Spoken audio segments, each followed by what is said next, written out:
তিনশো টাকা বা এলাম এত বড় কেন? 60 টাকা কেজি। দেখি অরিজিনাল হাড়ি ভাঙা। টাকা ধারা দেওয়া যাবে না, হ্যাঁ 150 দেওয়া যাবে না।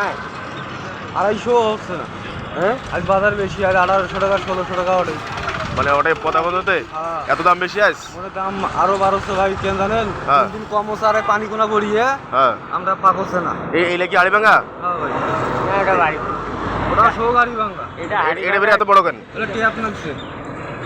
এগুলো সব হাড়ি ভাঙা? আর গাড়ি ভাঙ্গা আমার বাজার ফিরে এত বাড়ি গেল। কালকে রায়ত মনে হচ্ছে কি জানেন, ওই যে কি বা নাম করলো ওটা, আদা সাদা নয়, নাকপতি। হেভি মিষ্টি, 35 টাকা করে 3 কেজি 110 টাকা নিচ্ছি। না, আমরা রাজভোগ, রাজভোগ না কি কয়? আর আদা কোন হ্যাঁ, নোয়া। হ্যাঁ। আমের বাজার বাড়ি গেল কি করবেন?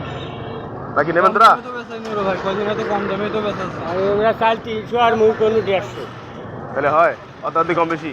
3 ভাগে 4 ভাগে কম হ্যাঁ। তাইলে হয়। তোরা শালির বাড়ি দেবেন?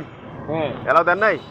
সেদিনকে আমি নিয়ে গেলু, আর এক শালির ঘর বাড়িতে গেছে, হ্যাঁ। বাড়িতে হয়ে যাও ওই শালির ঘরে খেলে নু। ও তো দাও ভাই, শালিক ছিলেবে দিলে দাও, ওরা 250 টাকা নেওয়া আছে। আর কম নাই। তাহলে এবার নেবেন নাই, দাও না তোরা। নিলেও বা বুঝদিন আমাকে দেখি তো বেচা না, আমাকে দেখি নেওয়া না। হ্যাঁ হ্যাঁ দাও, হ্যাঁ ওটা ভালো হবে হয়।